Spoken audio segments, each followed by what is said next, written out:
Në prag të nisjes së lojrave të Rio de Janeiros, Komiteti Olimpik Kombëtar Shqiptar njoftoi se notari i Kuqezisë Sidney Hoxha, në bazë të rezultateve dhe kohëve të regjistruara, do të konkuronte në 2 gara, 100 metra stili lir dhe 50 metra stili lir. Më datë 9 gusht ish programuar gara e 100 metrave, por Hoxha nuk u pa askund.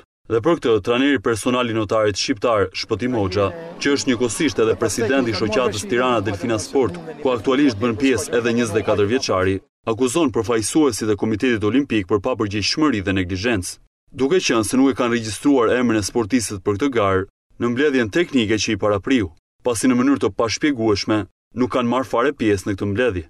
Sidney nuk ka marrë pjesë, absolutisht jo për fajin e tij, pasi në mbledhjen e fundit të komisionit teknik, që është mbledhja decizive me të cilën vendoset edhe garat e tjera, Komiteti Olimpik Shqiptar nuk ka qenë pjesëmarrës në këtë mbledhje dhe për këtë arsye në mënyrë automatike Sidney është përjashtuar nga gara 100 metra. Mos pjesëmarrja e tyre në një komision teknik tregon një pa përgjegjshmëri, por edhe pa përvojë, përbën atë që quhet neglizhencë absolute. Sigurisht Federata Notit man përgjegjësinë e vet për çurin një trajneri të papërgjegjshëm i cili nuk kujdeset as pak për çështjet e rezultateve, për çështjet e këtyre shikimeve të pjesëmarrjes të korsive, të baterive dhe që gjithçka të shkojnë marr. Një tjetër skandal sipas Hoxhës ka të bëjë me gabimin e pafalshëm në regjistrimin e kohës olimpike të Sidneyt në 50 metra stili lir. Nga 22:93, ai është regjistruar me kohën 29:93. Çka do të bëjë që notari shqiptar tani zgarë në baterinë më të ulët të këtij kompeticioni.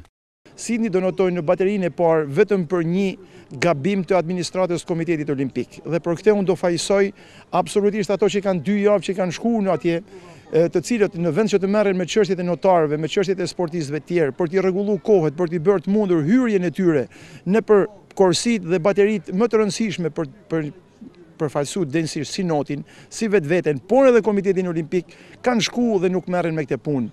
Pavarësisht problemeve të shumta, trajneri personal i sportistit Kuqezi shprehet se Sidney Hoxha i ka mundësi të renditet mes 30 më të mirëve në garën e 50 metrave stili lir, çka do të ishte një rezultat fantastik për Shqipërinë. Do përpiqemi që të bëjnë rezultatin më të mirë. Unë jam në kontakt të përhershëm, jam i bindur që edhe në stërvitje ka arrit me thy rekordin kombëtar.